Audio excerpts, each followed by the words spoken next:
Hey, what's this supposed to mean? Why are you ignoring me like this? What are you talking about? I'm tired from work, okay? And for the record, I'm not ignoring you. You totally are. Sure, you give short replies like, or fine, but that's it. Hey, listen, we're married now. We're not some starry-eyed couple who just started dating. I don't have time for pointless chit-chat. Excuse me? In case you forgot, we literally just got married. So what? Are you expecting me to act all lovey-dovey with you or something? I'm exhausted from work, so leave me alone. I work too, you know. I just asked what you wanted for dinner. Is it really that big of a deal? If you're so worried about dinner, figure it out yourself. Isn't that your job as a wife? Wait a second. Even though we're both working full-time, cooking is suddenly my responsibility? That's right. That's just the way things are. And stop asking me about it. Wow, that's your excuse? You're not even trying to justify it. Gabe, when we're outside, you're so normal. But as soon as we're home, you turn into this? If only we'd moved in together before marriage. But no, you had to live with your parents until the wedding. We didn't get to try living together, and now we're stuck with this mess. Honestly, it's your fault. Hold on, why are you trying to blame me? That's not the issue here. Look, I don't care whose fault it is. For now, just leave me alone, okay? Make dinner and leave it by my room. Got it? Seriously? What is this? Oh, and another thing, don't say welcome home to me anymore. It's annoying as hell. If you're bored, go hang out in a park or something. Just don't be here when I get back. Isn't being greeted with welcome home by your wife supposed to be one of the little joys of marriage? Why did you even get married if this is how you feel?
How long are you planning to stay holed up in this room?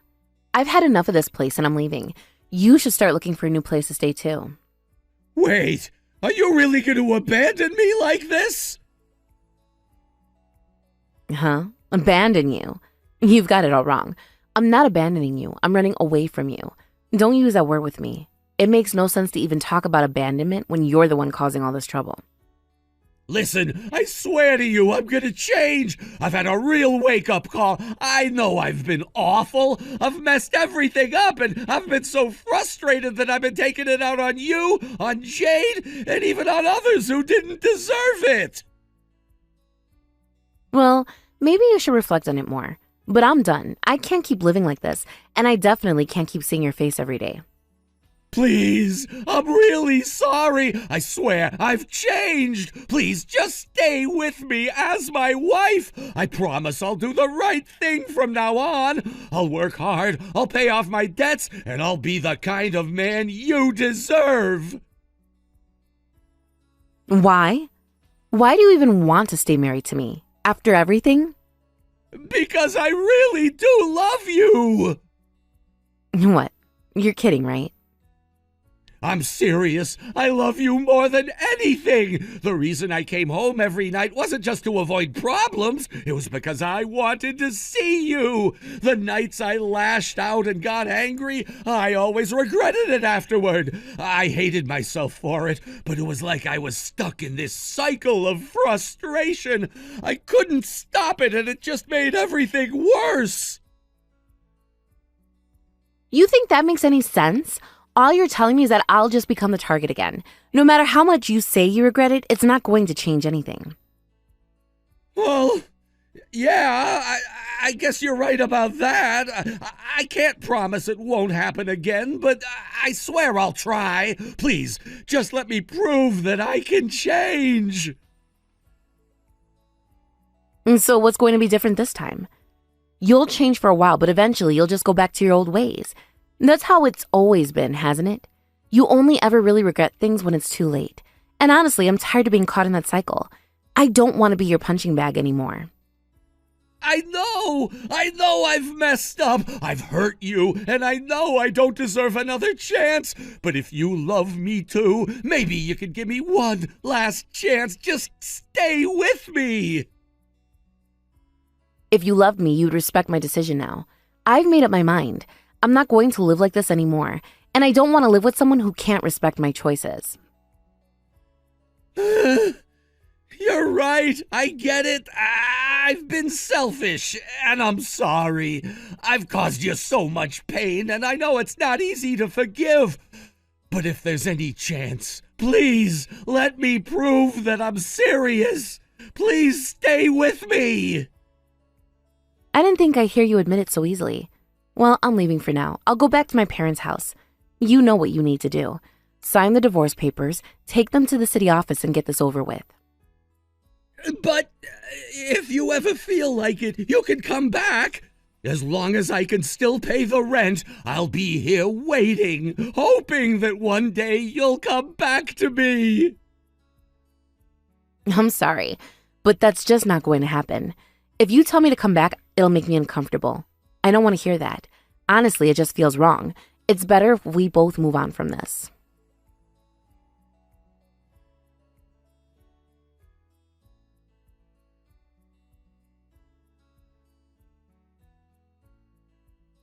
I returned to my parents' house, and I never went back to the house I had been living in with Gabe.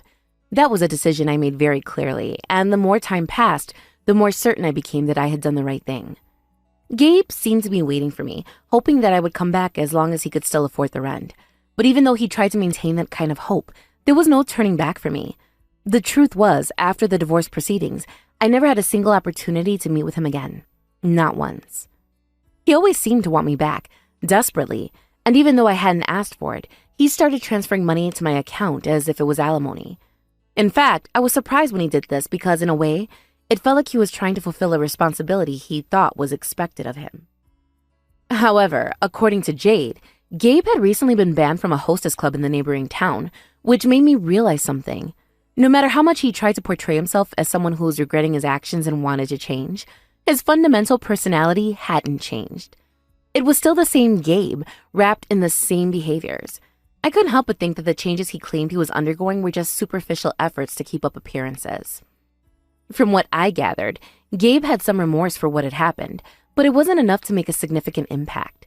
It wasn't the kind of change I could count on, and even though part of me wished for him to genuinely change, I also knew that it would take much more than a few attempts to transfer money or say the right things. If I wanted him to improve, not just for me but for himself as well, but in the end, I wasn't sure if he would ever have the courage to make real changes. On the other hand, Jade, my dependable childhood friend, was still working at the hostess club. Despite everything going on in her life, she remained strong, continuing her work and helping me in so many ways. I couldn't count how many times I had leaned on her for advice or support, whether it was about Gabe, about family matters, or about my life in general. Jade was the kind of friend who always knew how to help in times of need, and I truly felt that I could rely on her for everything. Thinking about it now, I realized that Jade's loyalty and strength have meant the world to me, especially when I was going through the roughest parts of my life. And though it's not always easy to express gratitude, I constantly thought about how I could thank her for all the support she had given me. She never once judged me, and her kindness and unwavering support were the reasons I was able to stand strong. I considered giving her a gift, something simple but meaningful. A set of jelly jars, maybe. It might seem trivial, but I knew that Jade would appreciate the gesture. It wasn't about the value of the gift. It was more about showing her that I recognized her kindness. I always felt that I owed her something, but it was hard to find a way to truly repay her for everything she had done for me. Perhaps the jelly jars wouldn't be much, but it would be a small token of my appreciation for all she had done in my life. After I left Gabe in my old home, I decided to live alone once again. I had moved back to my parents' house initially, but it was never meant to be a permanent arrangement. I was just taking a break, figuring things out and deciding on the next steps. Living alone felt like a necessary change. It was something I needed, a chance to rediscover myself and take control of my own life without anyone else's interference. At the moment, I don't have any plans to get married, and I'm not in a relationship either. I'm not in any rush to jump into another relationship, especially after everything I've gone through. In fact, I'm focused on rebuilding my life and getting to a place where I can be happy on my own.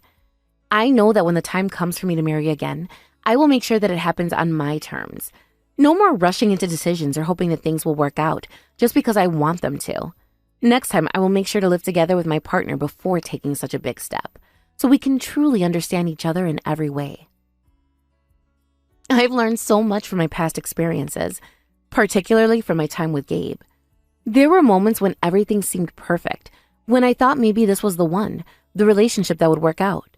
But looking back, I see now that there were so many signs I ignored, things I chose not to confront. If I had been more honest with myself from the beginning, I might have realized earlier that Gabe and I just weren't meant to be. Our relationship was filled with contradictions. On one hand, there were times when I felt comfortable, even fulfilling, but those moments were always overshadowed by the bigger issues we never dealt with. Gabe, in particular, was someone who didn't want to confront the hard truths. He preferred to sweep things under the rug, hoping they would fix themselves. But life doesn't work that way, and eventually the problems piled up until they couldn't be ignored.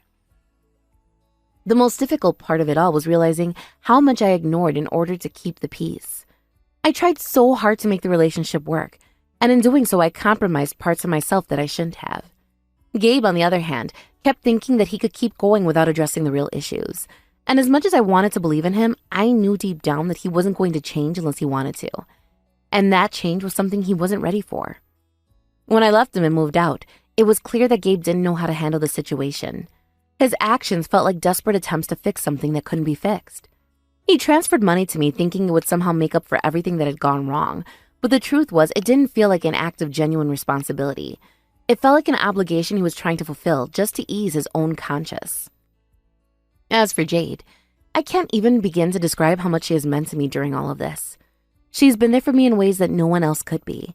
She's been my rock, my guide, and my constant support system. Even when things seemed impossible, Jade was always there, offering her advice and her friendship without asking for anything in return. There's a bond between us that goes beyond words, and I know I'll always be grateful for her presence in my life. She's faced her own struggles, her own challenges, but through it all she's remained strong. It's one of the reasons I admire her so much. She never lets things get the best of her, and even when she's faced with difficulty, she knows how to keep moving forward. I think that's one of the things I've learned from her. the ability to keep going no matter how tough things get. Now that I'm living alone again, I've had the chance to reflect on everything that's happened. It's been a time of self-discovery, of learning to live for myself and not for anyone else. The lessons I've learned have been invaluable, and though I still have a long way to go, I feel stronger now than I ever have before. When I think about the future, I don't feel scared anymore. For the first time in a long time, I'm not afraid to be on my own. I'm comfortable with who I am, and I'm learning to trust myself. I know that one day when I'm ready, I'll find the right person, but I'm not in a rush. There's so much more to life than being in a relationship, and I'm determined to enjoy every moment of this journey.